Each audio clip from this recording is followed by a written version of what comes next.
Hola, este es el primer vídeo que subo al canal. Desde hace ya un año que lo abrí. La cuestión es que siempre tengo la sensación de que no sé lo suficiente, que no he leído lo suficiente y tengo que seguir documentándome para poder plantear lo que quiero. Así que bueno, al final me he lanzado. Este primer vídeo además debería ser una introducción a la complejidad, al paradigma complejo y a la espiritualidad y una relación entre ambos dominios, con lo cual debía estar ligeramente mejor fundamentado que quizá otros vídeos más frescos y más rápidos que se puedan hacer en el futuro sobre esta misma base, pero este vídeo debería sustentar el resto de producciones que haga. En realidad, la relación entre espiritualidad y pensamiento complejo es demasiado extensa como para abarcarla de una sola vez, y he decidido segmentarlo en distintos capítulos. Así que bueno, este es el primer capítulo de introducción. Si hay algo que me fascina, y quizá es por lo que me he metido en este tema, es que lo que dice el pensamiento complejo, que es un modelo epistemológico que nace a mediados del siglo XX, lo viene diciendo la espiritualidad desde hace siglos. Cambia las palabras, pero no la estructura. La realidad para estos dos modelos no es un rompecabezas de piezas separadas, sino un tejido donde la totalidad y las partes se entrelazan y se sostienen mutuamente. Es decir, desde un punto de vista de la complejidad, ciencia y espiritualidad muestran una convergencia estructural asombrosa. Aquí vamos a cruzar estos dos lenguajes, el de la espiritualidad y el de la complejidad, para ver cómo se iluminan mutuamente. Las relaciones, similitudes, coincidencias entre ambos modelos es muy extensa. Eso hace que sea difícil determinar un punto de partida, un lugar desde el cual emprender el relato. Y bueno, he decidido que empezar por la estructura de la totalidad podría ser algo sensato. Vamos a ello. La ontología espiritual es diversa según las distintas tradiciones espirituales de la que procede. Y sin embargo, todas, o prácticamente todas, coinciden en presentar una arquitectura de tipo fractal, donde hay una totalidad, un orden total, al que se puede referir como Dios, o como la fuente, o como la energía primordial. Hay muchísimos contextos y muchísimos términos para aludir a este conjunto de la totalidad. Y luego hay diferentes órdenes parciales, múltiples órdenes parciales, que están derivados de esa totalidad. Digamos que esa totalidad se reorganiza para formar estos órdenes parciales. Serapis Bey, en un manual para la ascensión, lo expresa de una manera muy intuitiva. Dice: la energía de frecuencia más elevada es la energía de la fuente. Podemos pensar en ella como infinitas unidades, cada una consciente a su manera. Estas unidades de energía acuerdan participar en esquemas de consciencia de un orden muy elevado, tales como yo mismo o como las células de tu cuerpo. La energía forma lo que tú y yo somos, y en retorno nuestro sentido del ser organiza unidades de energía y les provee una estructura psicológica mediante la cual pueden expresarse. Bueno, aquí lo que nos interesa dice varias cosas, pero la que nos interesa en este preciso momento es la cuestión de la organización estructural. Digamos que hay un conjunto infinito de energía de partida que es autoconsciente, es autoconsciente, es consciente de sí mismo como conjunto, pero además cada partícula constituyente de esa totalidad es consciente a su manera. Y esas partículas que son conscientes a su manera acuerdan una reorganización posterior en otro orden de realidad, otro orden de seres, otras estructuras derivadas de esa primera. En general, aunque el sistema es vasto y se articula en dimensiones y seres de muy distinta índole, personales, impersonales, espirituales, materiales, morontiales, absolutos, finitos, etcétera, etcétera, etcétera, los seres derivados de la energía primordial se reorganizan en otros, que a su vez se reorganizan de nuevo, ramificándose desde la totalidad hasta los seres que habitamos la dimensión físico-material, es decir, nosotros. Aquí es clave entender que los seres de un nivel están contenidos en su predecesor, forman parte de él. Imaginemos que la totalidad se divide, por ejemplo, en 3 seres. Estos 3 tienen conciencia propia, a la vez que siguen perteneciendo a esa totalidad, ese nivel superior que también tiene su propia conciencia. Si estos 3 seres, a su vez, se subdividen, generan una tercera orden que está contenida en la segunda y, por extensión, en la primera. Dicho de otro modo, lo nuevo emerge del nivel anterior y permanece inscrito en él. Las conciencias de un determinado orden se aglutinan en un orden superior, una conciencia de conciencias. Bueno, según la terminología de Seth, estaríamos hablando aquí de una gestal de conciencia. Según la terminología de Ken Wilber, estaríamos hablando de una holoarquía, jerarquía de holones. Cada autor genera su propio lenguaje para describir la misma estructura subyacente. Es decir, todos los seres creados existen simultáneamente en niveles superiores, además de en el suyo propio. Y es esta pauta, contención, ramificación, permanencia de lo nuevo en lo previo, simultaneidad de existencia entre niveles, lo que la complejidad define, como veremos más adelante, en su paradigma complejo, con sus principios recursivo, dialógico y hologramático. En la espiritualidad encontramos esta idea de existencia recursiva expresada de diferentes maneras. Por ejemplo, en un curso de milagros se habla del retorno a casa. Hemos olvidado esta conexión con la totalidad y debemos recordarla de forma paulatina. En el libro de Urantia, por ejemplo, se explica que el objetivo general de los seres evolutivos es el ascenso de la conciencia individual hasta la conciencia de unidad.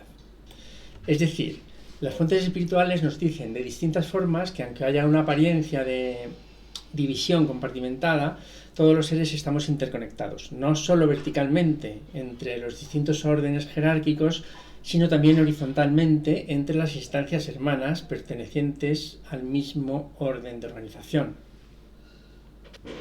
Y precisamente la propuesta del pensamiento complejo nace ante una problemática similar, el agotamiento del paradigma simplificador moderno. La modernidad ha privilegiado la simplificación mediante 2 grandes operaciones que son la disyunción, separar lo que está unido, y la reducción, explicar el conjunto por sus partes elementales, borrando relaciones y contextos. Esta forma de operar ha servido para enfrentar la complejidad subyacente en la realidad, para producir conocimiento.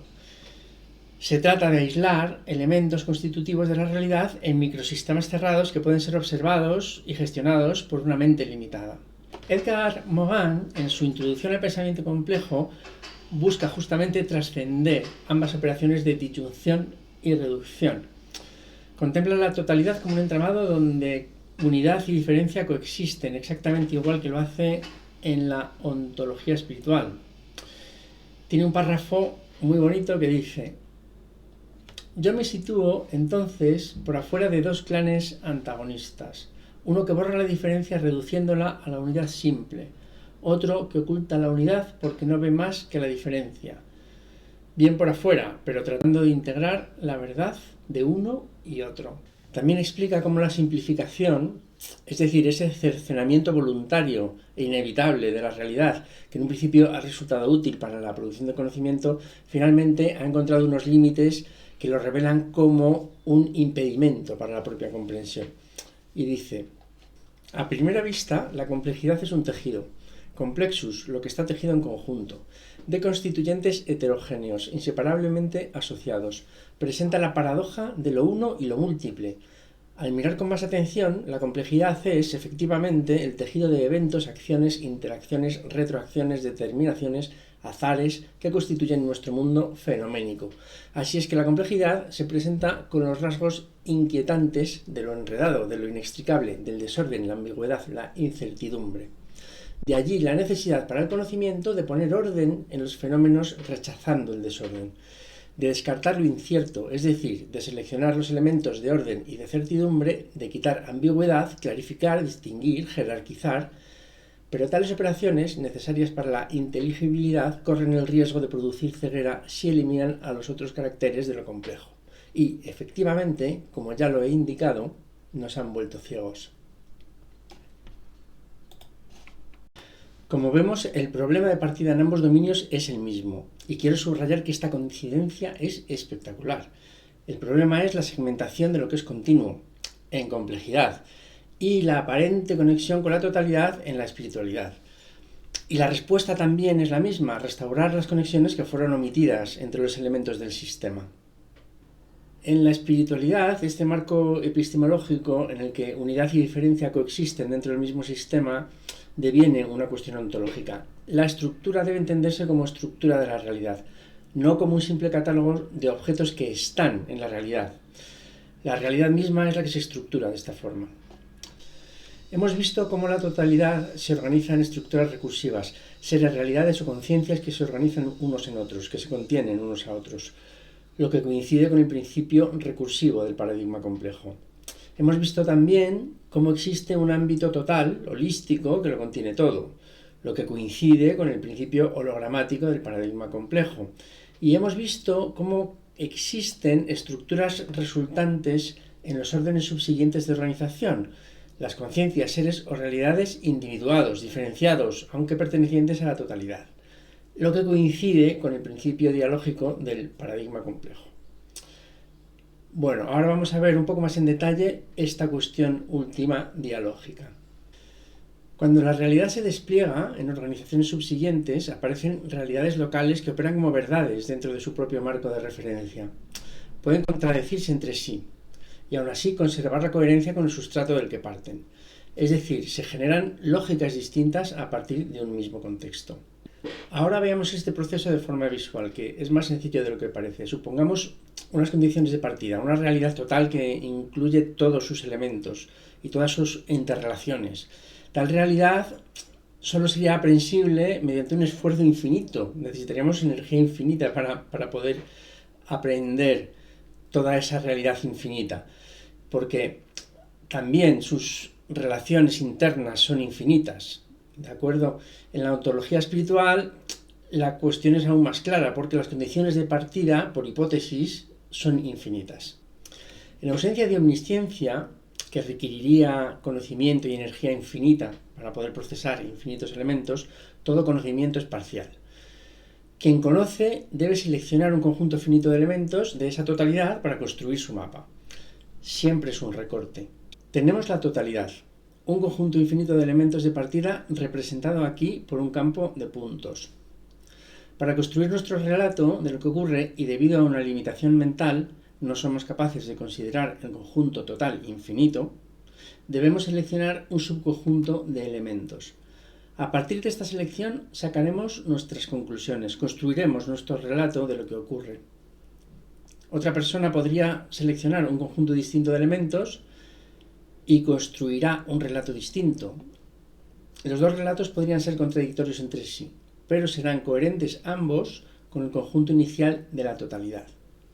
Es decir, se han producido lógicas distintas, dialógica, que pueden ser contradictorias pero no excluyentes.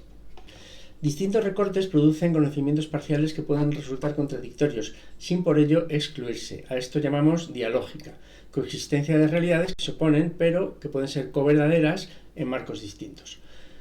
Contradicción no excluyente.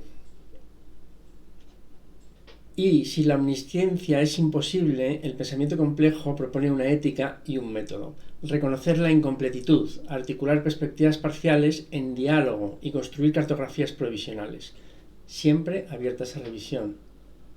Estas realidades parciales, relatos construidos, pueden ser sistemas de pensamiento, ideologías, culturas, y desde la espiritualidad se entiende que la propia constitución del ser es dialógica.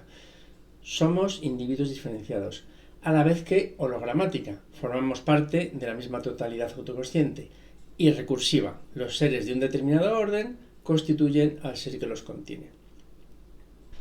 En relación a la constitución del ser, hay dos formas posibles de ver la recursividad.